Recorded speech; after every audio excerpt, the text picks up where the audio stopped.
Hello everyone, this is part 31 of What If Naruto Was the Perfect Shinobi, and I hope you guys enjoy this video and to like, to subscribe, to share, and check out the playlist, to see more comment down below.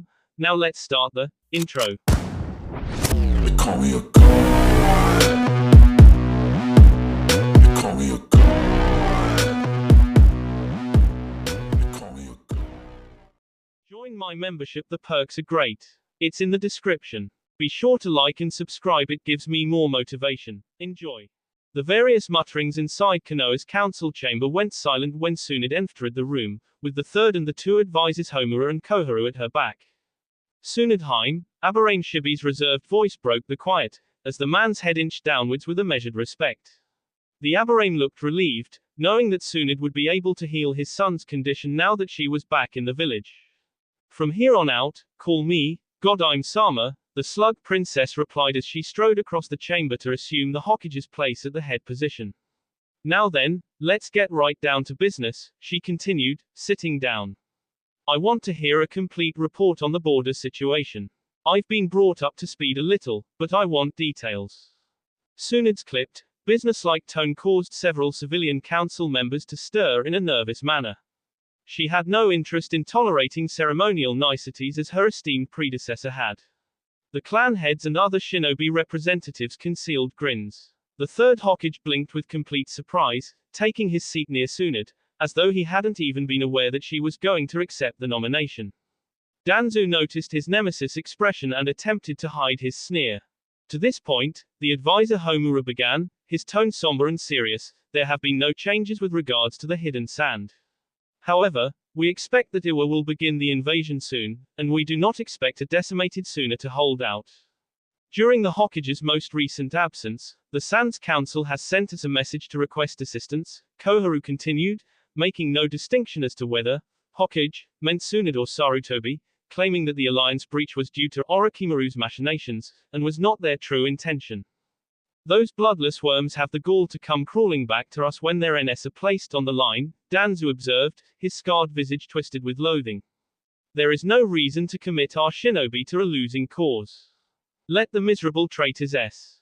Yet, when the lips are removed, the teeth will grow cold, Sandaime countered, now the Hokage's highest-ranking advisor. Sandaime-sama has a valid point, a bored-looking Nara Shikaku concurred. I'd much rather us have a weakened Suna living next door than a militant Iwa. It'd be a huge mistake to let the rock capture all that ground to use against us. Better to keep the sand as a barrier between us and them. I see no reason to be concerned, Danzu sneered, hands gripping his cane. Awagakure is weak, and we will serve them as we did Suna and Oto. Konoha has never been bested in war, and our shinobi will continue to triumph over all enemies. That's a presumptuous boast, the new Hokage commented, her voice dripping with mocking scorn. I seem to recall hearing about how a single missing nin cell almost managed to decimate this entire village and all its shinobi less than 2 months ago. Tsunade's precise words caused an undercurrent to sweep through the council chamber. The Akatsuki attack and the widespread devastation it had wrought had dealt a blow to Konoha's pride and prestige. The slug princess had no qualms about grinding raw salt into the unhealed wound, knowing that the blatant reminder would serve to humble the pompous councillors. Indeed, the grizzled warhawk acknowledged in a poisonous hiss, a most regrettable incident, an embarrassment precipitated due to our illustrious Sandaime being more interested in chatting over tea with the Fire Lord than in protecting our great tree. Danzu stopped short and shuddered ever so little in his seat as a subtle king intent permeated the air, aimed straight at him. Sarutobi stared hard at his nemesis, warning in no uncertain terms that the scarred man was coming close to crossing a line, one that Hizuran was all too willing to meet him at, now that the retired leader no longer had his mantle and sworn oaths as Hokage to restrain him. Danzu regained his composure and met Sandaime's glare in equal measure, stubborn pride overbearing common sense, as all present, even the civilian representatives, knew that a shinobi duel between the two irreconcilable, bitter arch-rivals would result in a one-sided M. That's enough, Tsunade said, her strong voice ending the tense altercation in the chamber as she turned to Homura and Koharu. You can continue with the report. Danzu spared the new Hokage an appraising glance, knowing that the blonde woman's intervention had saved his skin, though the one-armed veteran would never acknowledge his debt. Yes, Godime-sama, Homura stated, Relieved that his old teammate had not been provoked into Ming his longtime nemesis, in addition to the whatif situation, Kumo has begun to move their shinobi southward into Rice Field, where some unknown power has stalled their advance. Homura stopped to take a breath, pushing his glasses up his nose. Despite this, however, we must assume that the cloud will prevail, and we know that their ultimate destination is Konoha. I'd thought that Orochimaru's hidden sound was located in Rice Field, Sarutobi mused, no longer concerned with Danzu, though I can't imagine that he would care to impede Kumo's campaign. The sound has vanished without a trace, Koharu said in a low voice, or so it seems, at least. The reconnaissance teams we sent into the area reported observing no signs that hostile shinobi were based there. Sarutobi's other teammate likewise paused, picking her words with care. The locals have instead been whispering tales about monsters lurking in the wilderness. I'm sure that Snake Bastard didn't quit with his twisted experiments when he got caught red-handed here. Inuzuka Chum ground out, gnashing her sharp teeth. His guinea pigs must have gotten loose somehow, seeing as he seems to have abandoned them and hightailed it out of there. That's one possible explanation, or he might have set them loose on purpose, Shikaku, ever the able strategist, suggested, scratching at his goatee. I wouldn't doubt that Orochimaru might predict that Konoha would launch a counter-invasion against Oto and leave us a little present, but his trap sprung on the wrong victims. The chamber became a literal din as the various counselors suggested theories. The single overall general consensus was that Orochimaru was alive somewhere, biding his time until he could menace Konoha once again, even though his upstart hidden village seemed to have been decimated. Tsunade rubbed her brow and glared towards Sarutobi, as though blaming the chaos on him somehow. The old man shrugged, having no real response, and at last the irritated Godime raised her arm and drove a hard punch into the ground, causing the entire chamber to quake and sending dust rising into the stale air. Though Tsunade's method violated all debate procedures known to human civilization, it had an immediate impact on the council, halting all conversation in an instant.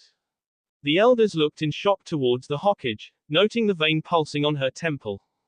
The clan heads looked about the chamber at the shocked civilian counterparts with more than a little amusement, though the degrees varied. The Inuzuka pack leader almost burst into mocking laughter at their expense. Meanwhile the dust settled and revealed a small impact crater where Tsunade had struck the ground. The slug princess looked around the room, demanding order, and not a soul dared to challenge her on the point. No matter what the cause might be, Danzu sniped, staring around the silent room at his silenced colleagues. Kumo's threat represents more than reason enough not to extend help to Suna. I must agree with Elder Danzu, Hiashi spoke in his cultured voice, to no one's surprise, given his clan's storied vendetta against the cloud. Let us all consider that Kumogakuo commands not one, but 2 demon containers. Hiashi stopped to allow the reminder to sink in. Tailed demons and Jinchuriki were a sore topic, given Konoha's harrowing experience with the 9 tails. To allow such horrid weapons to approach our homeland would be an unmitigated disaster. To their collective credit, the elders didn't break into rambling conversation this time, but instead looked towards the Hokage. I also agree, Tsunade declared. The sand has dug its own grave and will now have to lie in it. Now, with that, I would like to declare this meeting. There is one other matter to discuss, Godime-sama. Danzu then dared to interrupt her as she started to rise, his lips curling into a malicious smile. The blonde Hokage stared at the scarred elder and then towards Sandaime, who was regarding his nemesis with a narrowed glare, suspicion evident in his expression. The Kunoichi let out a bothered sign and sat back down, wishing that she could tell Danzu to kiss her ass and leave the room, despising the council and detesting having to deal with her own unwanted advisors. Let's hear it, then, Danzu, Tsunade countered, lacing her hands together, her voice like ice. Sarutobi-sama's escort squad returned a man short, with no explanation given, the Warhawk stated without preamble, uttering Sandaime's title as though it was some vile curse. I should think, given the previous discussion concerning the hidden clouds to Jinchuriki and the tangible threat that such tools pose, that this council might want to know what has happened to Konoha's. Danzu then leaned over his cane, leering at Hiruzen. I would like to ask that Uzumaki Naruto's most recent mission leader explain his apparent, he paused again, enunciating the last word, disappearance. The retired Hokage bristled ever so little in response to the scathing insinuation in his rival's voice despite the truth in it. Mutters began to break out around the chamber, monster, and traitor, discernible among them along, with various claims to have known all along.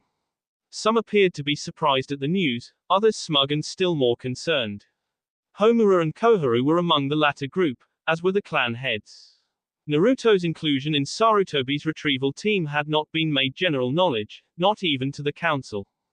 I might have allowed him to take a little vacation, Sandaime retorted, his tone nonchalant, as he knew that it would antagonize Danzu.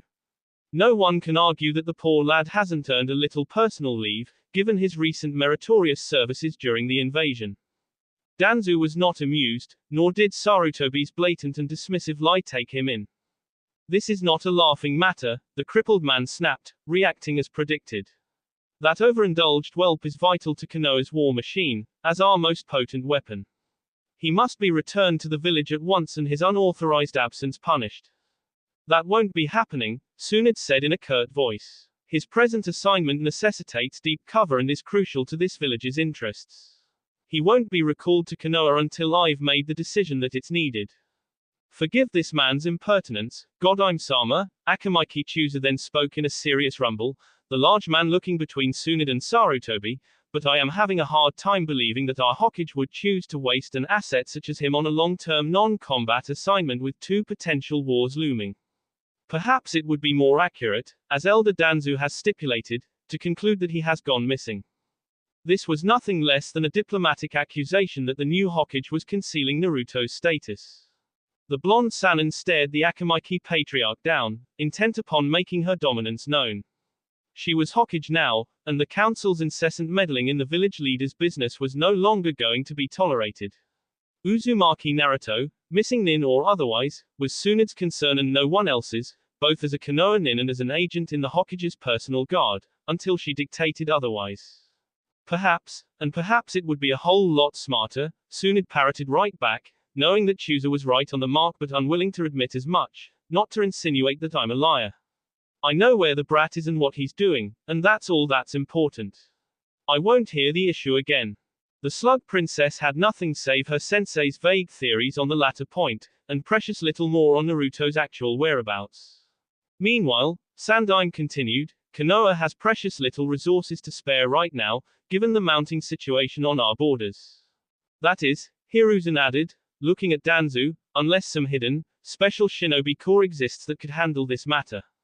The third watched with amusement as his nemesis seemed to put his utmost into maintaining his strict composure, battling his anger at being taunted about his outlawed NE. The village cannot spare an elite hunter squad to chase down a teenager. Don't utter such nonsense, the scarred elder growled, pocketing his pride so as not to hint at his secret, that Konoha's roots still ran as deep as ever. I do not contest the Hokage's decision. Time will reveal the truth, Danzu stated without the least doubt. Discretion is not Uzumaki Naruto's strongest suite. The brat cannot help but reveal his hand to us. I said that's enough, Godime hissed, starting to lose her temper.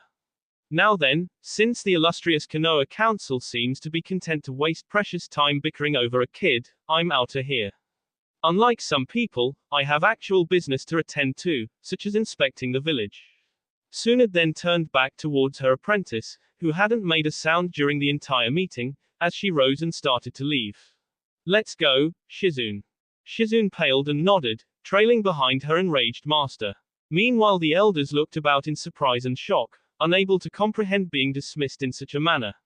Sandaime had a worried expression as he stared at his pupils retreating back. Danzu, however, appeared to be amused and even pleased with the new Hokage's act. XXXXXXXXXX. Kusanagi in hand, Naruto stood silent and cautious in the mist-shrouded grove in the mountains ringing the rain's industrial capital, observing his opponent. Uchiha Itachi stared right back at him, tilting his head ever so little, as though attempting to puzzle Naruto out in the drizzling rain. Their Akatsuki cloaks were DRD over a tree limb in the near distance. Naruto almost wished that he'd kept his, as he was shirtless and it was fin cold right now. Guess you're not gonna make the first move, the blonde groused, bored with the inexorable waiting game. Typical. These sparring matches had become commonplace in the 3 months since the battle and Hanzo the Salamander's demise. Following the capital's capture, the Madman Pain had instituted a wider, more extensive purge aimed at wiping out all traces that the med leader had ever existed. Friends, relatives, business associates and even mere acquaintances, all those who held even the slightest connection to Hanzo were being hunted down and exterminated. Naruto and Itachi hadn't been ordered to participate in the though the blonde Jinchuriki wouldn't have minded much. The latter had instead dragged him back into the mountains to train, rather than relaxing in the metropolis. Pain and Conan were preoccupied with their own business, working to consolidate their new regime, and neither had been bothered to care about the two teenagers' departure. For his part, the blonde shinobi was now growing a little irritated with having to rough it in the wilderness non-stop. The results were more than worth the inconvenience, though. Let's begin, Naruto-kun, the illusionist muttered in his careless monotone, Sharingan not even activated. The blonde glowered and struck without acknowledging his opponent. Naruto switched Kusanagi to his other hand and tensed his right arm, which then changed into a thick serpent and rushed towards the Uchiha traitor, hissing and snapping as it extended to inhuman lengths. He was getting much better at using his cursed seal on a partial basis. Itachi sidestepped the incoming attack, as expected, and Naruto then directed his monstrous snake-like appendage to sink its lethal bite into the nearest tree. The corrosive poison caused the wood to begin to rot and wither upon contact. The Jinchuriki retracted his serpent arm, reeling towards the tree at a high speed. Naruto slashed at the motionless Itachi's head with his glowing sword as he made his pass, prompting the Uchiha to duck low. Itachi then turned and launched the Hausenka towards his moving opponent's back. Naruto hissed under his breath due to the blazing missiles closing in behind him, knowing that he'd been suckered. He released his bite grip on the tree, and then circled behind and began to scramble up the rotting trunk. Itachi's attack plowed into the wood near where Naruto had bitten and tore right through, causing the trunk to shatter and the timber to plummet towards the ground. The demon vessel stood atop the smoking lumber and kept his stare leveled on the Uchiha as he rode down towards the ground, sheathing his sword and running through hand seals at the same time. Electric charge began to crackle around the blonde, and he opened his mouth and spewed a high-powered lightning bolt at his opponent. Itachi avoided Naruto's jutsu with casual, nonchalant ease, and the charge grounded out as it made contact with the rain-soaked mountain earth.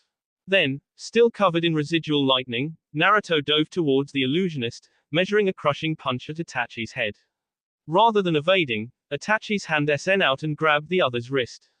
The Uchiha then gripped his T with his remaining hand and threw him down hard into the ground. Creepy bastard, the blonde growled in his mind, rolling with the impact as Itachi closed in on his position. He used his momentum to land upright and block the Uchiha's opening salvo. Naruto had no chance to counter against Itachi's lightning speed taijutsu, but he was at least able to maintain his guard and avoid being hit, which was more than he could have ever hoped to manage 3 months earlier. Regardless, the exchange was leading him nowhere, and he knew that he would slip up and get tagged sooner or later. He might as well have it happen on his own terms. Naruto picked his moment and, rather than dodging, stepped into a punch. The impact made his head snap to the side, but due to Itachi's lithe build, the blow lacked the power needed to hurt the powerhouse demon container, even though the Uchiha hadn't pulled his punch. Naruto's unexpected move caused his opponent to pause enough to allow the blonde to land a vicious sledgehammer punch. The blow sent Itachi soaring backwards into the air, where, rather than crashing to the ground, he appeared to levitate in midair. The illusionist remained emotionless, staring down at Naruto, who then realized his predicament.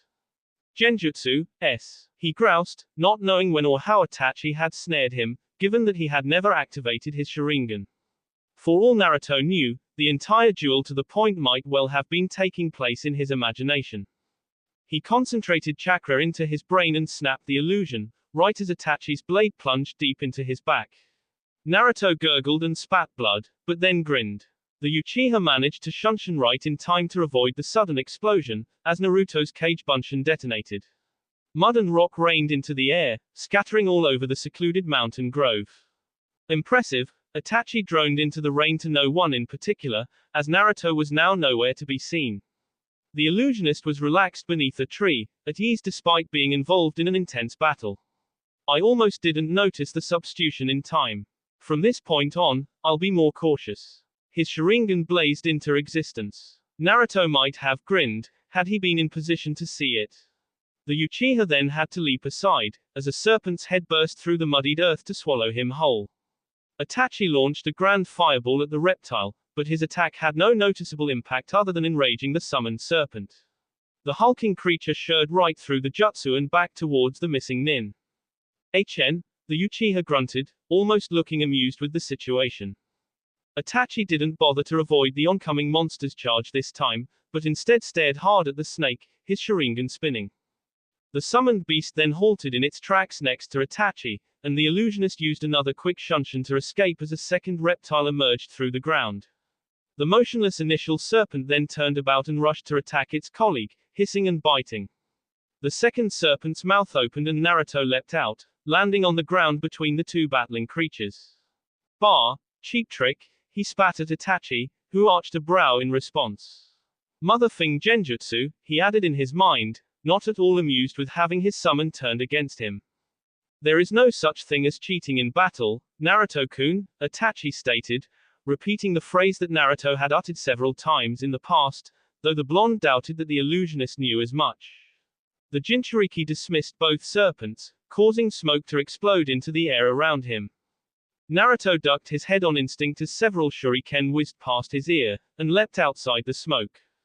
He then saw the shuriken pass him again, too late to evade the metal shinobi wire coiling around him, binding his arms to his side. His position allowed him to make no resistance when Itachi pulled back on the wire and reeled him in like that poor old sea pheasant, slamming a brutal knee into Naruto's stomach.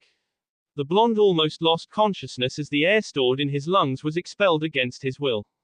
His training allowed him to remain coherent enough to see Itachi drawing his weapon and he rushed backwards towards a tree. The illusionist seed his head and strolled in Naruto's direction, keeping his blade at his side as he made no particular haste about it. The Kusanagi then unsheathed on Naruto's mental command and extended to its normal length. The glowing blade moved to intercept Itachi's quick Tanto swipe, which would have ended the match in accordance with their agreed terms. First blood was the prevailing rule, though the earlier instance didn't count, as the victim was a clone. Itachi's swirling crimson gaze narrowed in thought as he pushed against Kusanagi, which didn't budge in the least and changed positions to shadow him when he moved to circle past it. He then had no more time to ponder the matter. Naruto concentrated chakra into his right leg and brought it crashing down into the mud, causing the wet soil to shake around him.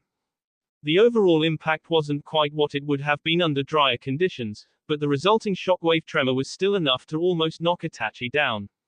The Uchiha missing nin retreated via shunshin as sharp earth and spikes shot upwards in a ring around Naruto, allowing his opponent time to escape. The blonde raised his arms, directing the Kusanagi to S through the wires binding him in place. Let's see how this one works, then. Naruto whispered, making hand seals. Kusanagi then divided into two identical blades, and this process then repeated thrice more. 16 glowing white swords hovered in the air around him, all pointing right at Itachi. Naruto motioned with his hand and all 16 weapons streaked towards the illusionist, changing directions and surrounding the slate-haired genius's position. Itachi looked among the replicated swords now circling around him and then back to Naruto. Try this on for size, the Jinchuriki thought, grinning in anticipation as he prepared to give his newest invention a trial run. The mind-controlled weapons all struck at once, circling and darting at the Uchiha, who blinked in response and glided about to evade the endless sword strikes as well as he was able, but it was a hopeless battle. Naruto's blades pressed Itachi hard, operating outside his visual scope to negate the Sharingan's prediction. The dance continued until the illusionist backpedaled to avoid 6 incoming slashes, but was grazed along the ankle with a 7th outside his peripheral vision, opening a minor wound. The Kusanagi replicas vanished in an instant and the real weapon returned to its triumphant wielder's hand. Oh ho ho ho, Naruto couldn't help gloating, almost unable to believe that he'd bested Uchiha Itachi, as he'd never even come close until this match. First blood to me, I win. Two things then transpired at the same moment. The wounded Itachi disappeared into nothingness and a sharp pain resonated along Naruto's arm. He glanced down to see Itachi's disappearing Tanto and the thin line SD into his bicep, across his Anbu tattoo. Blood trickled down his arm, though the negligible cut healed over within seconds. Naruto realized at once what had happened. I believe that makes me the victor, the genius's monotone then sounded behind Naruto, no conceit in his voice as he deactivated his dojutsu. The blonde sheathed his sword and crossed his arms with a bitter scowl, coping with the knowledge that he had been no closer to winning than usual. He again had no clue when his sparring partner had placed him under another genjutsu, but it was quite apparent that he'd been dancing upon the Sharingan master's invisible strings all along. Itachi's S had broken the illusion that the blonde hadn't even known that he'd been trapped inside. "You're a bastard," Naruto snarked, not quite serious, "a cheap, underhanded bastard." Despite his griping and somewhat bruised ego, Naruto had reason enough to be pleased. His new Kusanagi-based attack would have scored him the win, had he not been trapped in a pre-existing illusion, meaning that it would K most other enemies, and Itachi would never be his opponent in a real battle. No one else would be able to catch him in a genjutsu without his knowledge with the same ease as the Uchiha could. Moreover, he had managed to push Itachi into using his Sharingan this time, which was real progress. "I'm certain that I was born in wedlock, Naruto-kun," Itachi replied in a smooth voice, reaching a manicured hand towards his hair to wring out the rainwater. He then cleaned his B-blade and strolled over to reclaim both his and Naruto's Akatsuki cloaks. "That should be enough training until tomorrow morning." Naruto blinked, surprised that Itachi had attempted, though without much success, to make a wisecrack. Though, having had several months to become acclimated to Naruto's presence, the reticent Uchiha would now on isolated, random occasions condescend to indulge the Jinchuriki with small talk, depending upon his whimsical disposition. Though Itachi was a genius among geniuses, humor still seemed to be something alien to him. "Fine, whatever," the container conceded with a shrug, his pride still smarting over the loss despite all common sense. "Next time, I'm gonna kick." The threat that Naruto knew that he couldn't back up with action was cut short when Itachi grimaced and reached towards his temple. The blonde looked on, and whatever had happened to the older teenager passed in a moment. Itachi then put on his cloak. "The leader summons," the Uchiha explained the situation in a succinct manner, without needing to be asked. Hearing pain mentioned caused Naruto to think back on the megalomaniacal Akatsuki leader, who was the reason behind the blonde's current obsession with training, as well as Itachi's. That man, or men, or God, or whatever Pain was, possessed radical powers and no doubt had even more ridiculous strength that Naruto still hadn't seen. Pain had made Hanzo the salamander look like a snot-nosed genin. To K him, Naruto would require more power and SK, much more. He would S in mere seconds in combat against the leader as he was now, and he knew it. "Hey," the blonde Jinchuriki sneered, reaching back to scratch an itch on his N, "we lowborn mortals had better get a move on then. Not a good idea to keep, God, waiting." The situation wasn't hopeless, however. He was getting sharper, his speed and power improving with each round with Itachi. More than that, Naruto was getting smarter in the process. Fighting the Uchiha was like human chess taken to the most extreme level, so much unlike taking on someone like Kisame, where he knew more or less what to expect. Itachi's mental games and misdirection schemes were innumerable, and the Uchiha was not an opponent who could be overcome with strength alone, much the same as Pain. Naruto was learning to counter those cerebral tactics and answer them with his own. Moreover, he and Itachi had some working knowledge about the leader and his Rinnegan, having seen both in action, and would be better prepared when the critical moment came than Hanzo had been. Now, if only I could stop getting put under genjutsu, he still couldn't help thinking. "There is no need to return to the capital," Itachi stated, his voice mild. "The organization has its own special method to communicate orders over long distances." The Sharingan master then sat down in the grass and assumed a meditative pose. He then ran through a quick seal sequence and proceeded to pass out, or so it appeared. Naruto moved in closer and waved his palm next to the Uchiha's head. No response. He then reached over, hesitating a moment in the process, and poked Itachi's temple, a dangerous presumption under almost all circumstances. His head bobbed back and then down again. "Lights are out and nobody's home," Naruto almost whispered, his hand gravitating to the Kusanagi. The temptation to K him was almost unbearable. Itachi was sitting there motionless and helpless as a vegetable. Removing his head would open up more doors than Naruto could hope to imagine.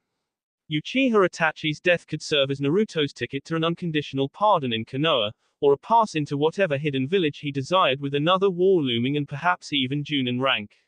he could march right back through the gates to his home village and be received as a hero. The price on the illusionist's head, an almost inconceivable reward totaling more than 100 million ryo, in addition to the evolved Sharingan located therein, could bring him wealth surpassing his wildest dreams, and that would make all things possible, even putting together his own organization to oppose Akatsuki. Furthermore, to become the man who sent Itachi into his grave would make Naruto into a legend in his own time, perhaps equal to his old man, granting the blonde-haired Jinchuriki the thing he desired most, to be known and respected throughout the shinobi world. He looked down, noting that his sword was now in his hand and extended to its proper length once more. The voices within his head, whether those were the Juin, the demon inside his stomach, or his own darkest subconscious, were whispering to him to seize the moment that would never come again and to Uchiha Itachi. Naruto knew that the proposal was good advice, and that the older teenager had manipulated him into a hopeless situation, and that this was his one golden chance to make his escape and survive. Yet, knowing all this, he still didn't strike. His conscience, or what precious little he still had, hasn't been what had stopping him. Itachi was no innocent, and had committed reprehensible crimes that the whole world knew about, not that Naruto possessed a moral high ground in comparison, as he had done similar things and had reveled in doing so. He plopped down onto the ground against a tree, glaring at the still Uchiha in the rain.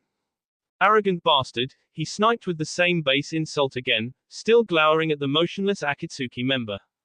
He doubted that Itachi had even given a thought to lowering his guard. Naruto didn't know what the quiet illusionist was thinking.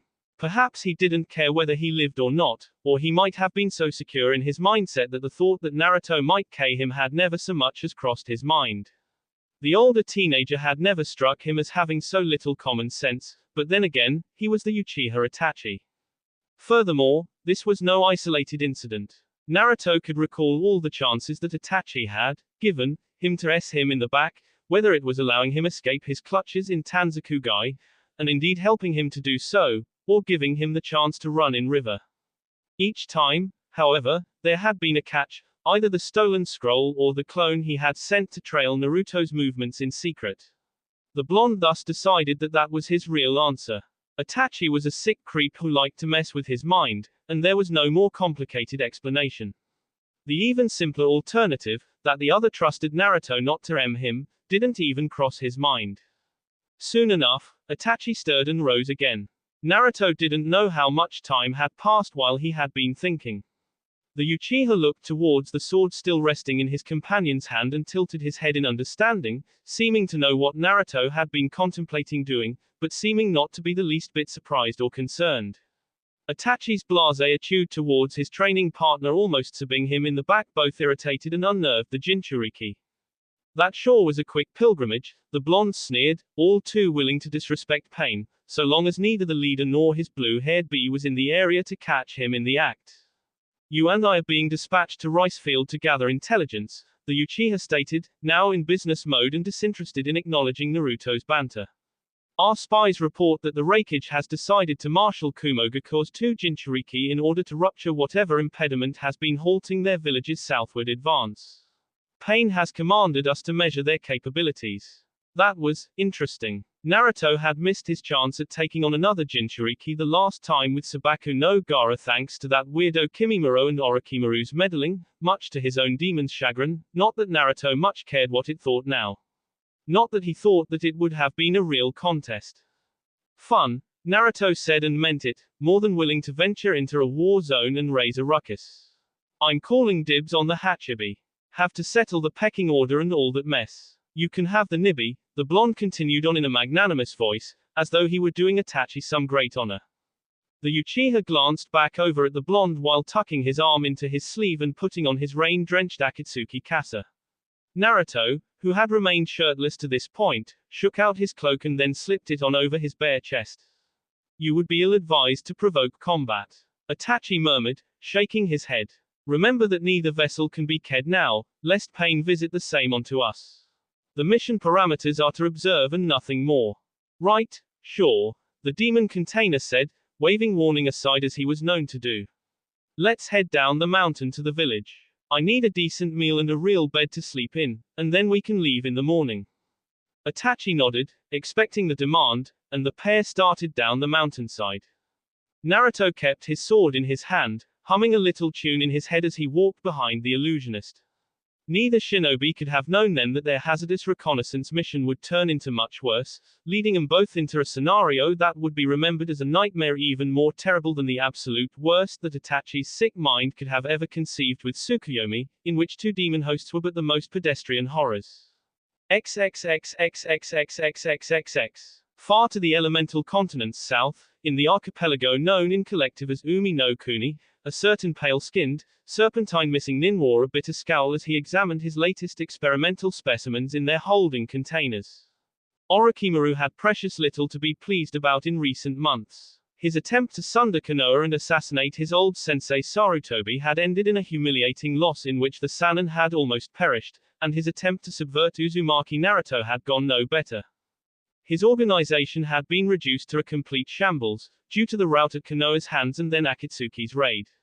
Though Orochimaru had somehow managed to K1's ranked attacker and use his possession technique to make the other Akatsuki into his new host, the WN was a narrow and hollow one at best.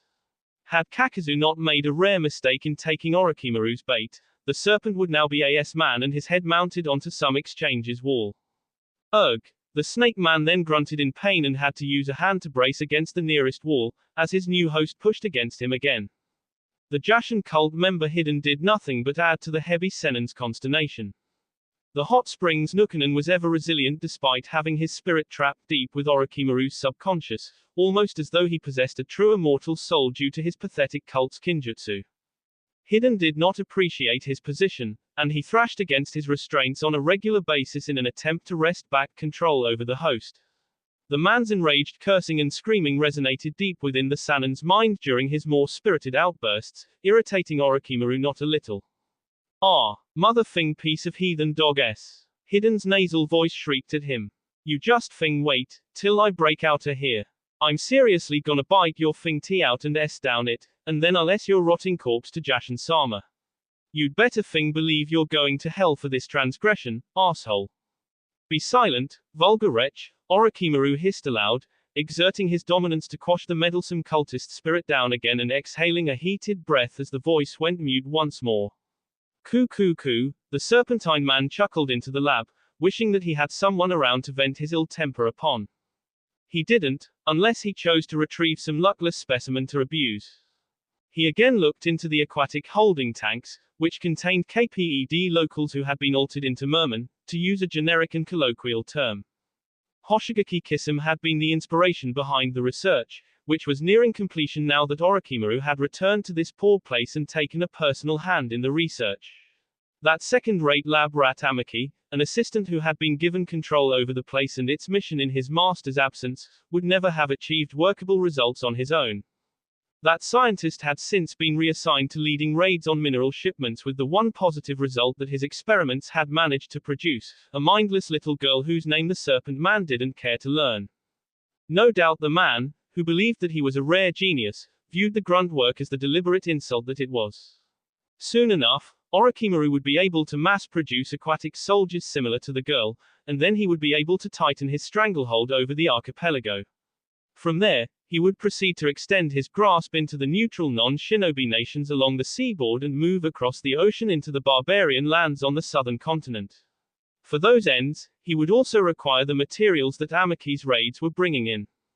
I might have lost my holdings on the continent, but I will rebuild my empire and emerge stronger than ever, Orochimaru vowed. There is no need to rush. After all, an immortal has all the time in the world. Orochimaru knew that his advantage lay in being inconspicuous. He was quite content to recuperate and observe as the five great nations tore one another apart in the war that he had orchestrated with his covert alliance with Suna and attack on Konoha, even though it hadn't succeeded. He rather doubted that his old village would survive the war, what with his weak old master retiring and passing on his mantle as hokage to a person somehow less deserving than the withered baboon had been to start with. That dissipated slag, Tsunade, he hissed in his mind, the knowledge that Sarutobi had named her, the weakest Sannin in his opinion, to the position that he had once denied Orochimaru sticking in the serpentine man's poisonous craw. Even that ignoramus Jiraiya would have been a more suitable choice. The heavy Sennin then halted his musings and turned, sensing someone approaching his position. He knew that Amaki and his raiders, Orochimaru's remaining supporters that numbered less than a mere 24 in all, were not due to report back until sometime next week. That meant that the interloper had to be Kabuto-kun. Orochimaru spoke aloud, now recognizing the silver-haired man's presence, amused and surprised that he was back so soon. His latest meeting with Sasori must have taken much less time than anticipated. The pallid man had known that Akatsuki would never leave him be, but to have his old partner hunting him down, as he'd learned when the puppeteer had contacted his plant Kabuto, was nonetheless disconcerting. The Scorpion had a much more intimate knowledge as to how Orochimaru's mind worked compared to his associates and would not be lured in and overcome with the same ease as Hiden and Kakazu had been. Orochimaru-sama, the medic Nin answered back, emerging into the darkened lab. I have some rather interesting news to report. Orochimaru made a show about pressing his hands to the water tank nearest him and peering into the live contents, while using the glass to observe Kabuto's image behind him. He wondered whether his old partner was even aware that Orochimaru had broken his mental control over Kabuto, and that the medic was his servant now, and not Sasori's. Oh, I have no doubts, the snake man said with a leer. First, however, I would like to hear about Sasori's movements. Please tell me how the grand hunt progresses. Then, there was a chance that Kabuto had changed sides, and was now working against him on the Scorpion's orders. The bespectacled man had a treacherous disposition that his master well knew about and took amusement in. The snake was likewise aware that he was in a precarious position at the moment, with an unstable host and his network in ruins, and that he wouldn't have even given so much as a second thought to abandonment had he been the one in his personal assistant's current position. Nevertheless, Orochimaru hoped that this wasn't the case, as he would hate to have to Yakushi Kabuto. The medic's skills were rather invaluable, nigh irreplaceable. He'll be scouring around Iwa next, Kabuto reported with a smirk, the dim light in the room making his glasses shine. I've planted enough evidence at our old outpost in the region to convince him it's still in regular use. Excellent, the snake Sanin purred, crossing his arms beneath his chest and letting out a sinister chuckle. Now then, let's hear that interesting news. Right, the silver-haired medic said, pushing his glasses up his nose. According to the latest intelligence I've received, it would appear that the long-running civil war in the Rain has come to a dramatic end. The rebels attacked the national capital and killed Hanzu the salamander 3 months ago, or so I've been told. Kabuto then halted his report, pausing to gauge his master's reaction. You're right, Orochimaru ground out, attempting to maintain his composure, that is indeed most interesting. However, underneath, the serpent man's head was pounding with rage. He knew that Kabuto also knew who'd led that rebellion against old Hanzu. Pain and Konan now had their own village, which meant that Akatsuki had its own village, which in turn meant that Orochimaru's previous calculations about the organization's present resources had been invalidated, and the setbacks incurred due to Kakazu's death were rendered moot. He had counted on the Falls Nin's loss crippling Akatsuki's operational potential and putting the group into a rebuilding position, much the same as his own. Now, however, he was still crippled while Akatsuki had an entire nation at its disposal. That's not all, the medic Nin went on, his tone sounding rather smug, at least to Orochimaru's ears. You'll never guess who took part in the battle. Enlighten me. The snake man turned about with a predator's grace and hissed at his personal medic, lacing his poisonous glare with enough king intent to reduce a lesser man to a quivering mess. Kabuto almost took a step back and cleared his tea. The sweat that rolled down the medic's temple was evidence enough that he'd gotten the message loud and clear. He realized that he'd pushed Orochimaru's tolerance to its limit, and that additional cheek might well have lethal consequences, his valuable skills be damned. Uzumaki Naruto was there, dressed as an Akatsuki member. Kabuto said without preamble this time. He seems to have abandoned his village. The serpent man blinked and stared at his subordinate through his pupils. His lips morphed into a twisted grin. He began to chuckle, which soon turned into maddened laughter. This time, Kabuto did take that protective step backwards, as Orochimaru had now lost all control over his emotions and was growing ever more unhinged with each passing moment. Ku, that little s, the serpentine madman rasped with M written all over his countenance. He vexes me to no end. His language was still more evidence that his rage was overruling all sense. Orochimaru never swore, considering such vulgar speak to be beneath his matchless intelligence and noble carriage. King Uzumaki Naruto outright was no longer enough to appease the mad Sannin. No, he planned to take the insolent Jinchuriki alive and bring him back to his lab stronghold, where he would then dissect him with a dull, rusted scalpel, one little piece at a time. I have to admit, I'm disappointed, Kabuto said in a light and conversational tone. I pegged Naruto-kun as having more intelligence than this. The Sannin said nothing, still stewing in his anger towards the idiotic child who had looked askance at his service and then turned right around and entered Akatsuki's, and had stolen his prized weapon in the process. However, Kabuto's words soon sunk in and his rage bled down and turned into contempt. Perhaps Naruto was ignorant towards Akatsuki's agenda, but he had nonetheless sealed his own death warrant in going there. Pain would never let him go, and would use him until the time came to kill him. First, however, the Snake Man thought as he glanced towards the table that held his old hand, pleased with the knowledge that he still held an upper hand against Akatsuki in one respect, he'll have to come and retake those rings. And I will be waiting. No matter, Orochimaru said at length, waving the matter aside. The stupid brat will perish right alongside his new comrades.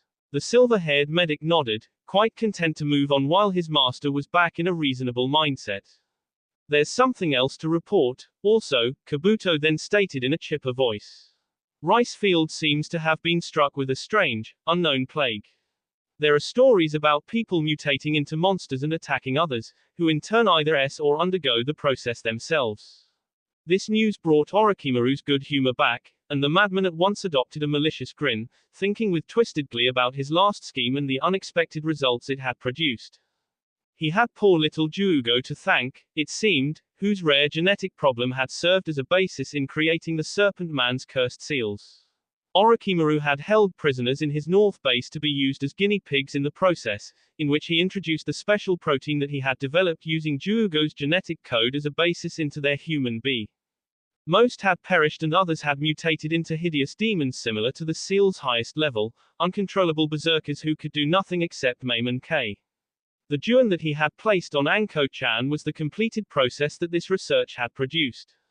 Orochimaru had kept those earlier experimental specimens locked up tight. Kabuto had then released them all into the wild upon leaving the region on the Serpent Man's orders. Now, however, the condition seemed to have evolved over time into a transmutable pathogen, a lethal virus similar to rabies, the Snake Sannin supposed. This plague was now spreading through Rice Field and creating more despair than Orochimaru could ever have anticipated. Perhaps it might even continue to spread into surrounding shinobi nations. He quite hoped that his homeland would soon have the chance to experience his newest, though accidental, horror. Dear me, the Serpent Man then whispered, pretending innocence, how terrible. I do hope a cure can be developed. Indeed, Kabuto concurred, likewise insincere. In the meantime, though, I'd like to head back over there and capture some live samples. I would be quite interested in reproducing this disease. For research purposes, he added, as though he had no plans to put whatever results he might achieve to use. Please do, Orochimaru said with a smile. I too would like to examine the possibilities. The silver-haired shinobi bowed and took his leave with a smirk. Orochimaru kept his maddened gaze on the medic as he disappeared and then sheered over to sit down in his high-backed chair. He was excited again, ecstatic with the chaos that his plan had sown. Rice Field was the single largest rice producer on the continent, hence the name, and harvest season was looming. The disruption there would cause shortages all over, including in the hidden villages. Famine, Orochimaru chuckled into the darkness, war, pestilence and unavoidable death. Coo. He couldn't wait to see how this new ingredient would intermix with the turmoil brewing now on the mainland, and he alone was in the ideal position to sit back, relax and watch how events transpired. The Snake Man was certain that it would be quite the show. Fools, he thought, sneering at both Konoha and Akatsuki, his greatest enemies, you've both made the same mistake. You never should have allowed me to survive. And now, you'll all suffer for that oversight. XXXXXXXXXX. No more damned rain, Naruto's voice sounded out beneath his bamboo hat. Itachi didn't bother to glance over, in step beside the blonde, though Naruto could tell that he too was relieved to escape the torrential downpours in Am. The pair had crossed into Rice Field via its western border 2 hours earlier, taking a roundabout route through Taki and Kusa to make it to their destination whilst avoiding their mutual homeland. Neither missing nin had much interest in clashing with the elites that were no doubt patrolling the borders now, given the impending Kumo invasion. Itachi had his cautious nature, and Naruto hoped that he'd be getting his requisite action later when the Akatsuki pair ran into Kumo's two Jinchuriki. F the leader and his orders, he thought, as long as the cloud starts it. You're rather enthusiastic this morning, his partner muttered, a bit irritated with the noise disrupting his quiet time. I'm dry, was the unapologetic response, as Naruto removed his kasa and the sunlight poured into his golden blonde hair. You know, he continued, now looking over at the illusionist, something's weird out here. I haven't seen a soul since crossing the border. You'd think there'd be people out working. Naruto then pointed towards the rice paddies visible in the distance, not a soul tending them. Itachi nodded, no doubt having noticed the same phenomenon. The older teenager halted his brisk walk to dismiss a shadow clone that he'd sent to scout the road ahead, looking to make certain that there were no people about. Naruto meanwhile sensed something wrong in the air that he couldn't believe hadn't noticed earlier. This is, he whispered in his head, danger senses alike but not scared, not human. Yes, the Uchiha agreed in a low voice, though Naruto didn't know whether he was concurring with his earlier words or with his unspoken thoughts, something is amiss here. Not even a continental war should impair rice production. Itachi then resumed his walk. He passed Naruto and then turned down a side road that headed towards the southeast and appeared to lead uphill. The Jinchuriki blinked and replaced his kasa, and called out to the Uchihas retreating back. Itachi-san, the blonde stammered, I thought we were taking the main road to the north, he went on, curious but unwilling to push the Sharingan user too much. The nearest village is a 10-minute walk in this direction, he said in a calm voice and motioned Naruto to come along. The demon container shrugged and acquiesced, running along the ground while Itachi moved into the trees above. He knew that the other shinobi was right, and that there was no sense in running headlong into the unknown. There was something wrong, and the pair intended to gather some intel. The cloud contingent was going nowhere, except perhaps in the Akatsuki duo's direction. The trip didn't take long, as the two adopted mission speed, using chakra to boost their movements. Naruto and Itachi arrived at the poor village soon enough, and noted that this place too seemed to be deserted, at least at a glance. This time around, the blonde took the initiative and leapt onto a ramshackle wooden hut, so as to get a better look inside. He saw nothing, and leapt back down into the town square. He turned to see Itachi moving into the street behind him, and crossed his arms with a scowl. Now what in the hell? Naruto started to grumble, but the incoming attack cut his moment short. The blonde sensed the attack coming at once, and whirled to see the winged monster rushing towards him. He whipped out the Kusanagi on instinct, lengthened it and removed the creature's head in one careless motion without taking the time to attempt to learn what it was. The bleeding head arced through the air, and Itachi's grand fireball incinerated the headless corpse in the same instant. Naruto noted that the Uchiha had to have reacted to the attack quicker than him, to hit at the exact same time given his location. I could have handled that alone, he hissed back in a childish manner. HN, was the response, as the illusionist was more interested in examining the attacker's head than in nursing his companion's ego. That thing's not human, whatever it is, Naruto noted, keeping his hand gripped tight on his glowing sword. Now we know what's been spooking the locals. The thing did have a certain humanoid appearance, but last Naruto checked, people didn't have horns or crimson skin. Itachi knelt over the head, and the Jinchuriki noticed that he had activated his Sharingan and was using his bloodline limit to memorize the skull in pinpoint, excruciating detail. The genius soon nodded and stood, but he didn't deactivate his crimson heritage. Naruto took the occasion to glare and punt the head across the path into a building. Interesting, was the rather inappropriate word that Itachi used, considering that a mutant demon had attacked them. Naruto had no time to vocalize that opinion, however, as a girl's loud screaming then LD the air. He glanced over to his companion, who was instead staring at the sound's origin point, which seemed to be on the path leading into the village outskirts. The blonde rushed right towards the scream and removed his kasa once again, hot blood quickening in anticipation. Behind him, Uchiha Itachi shook his head and moved into action behind his impulsive partner. Thus began the charge into hell.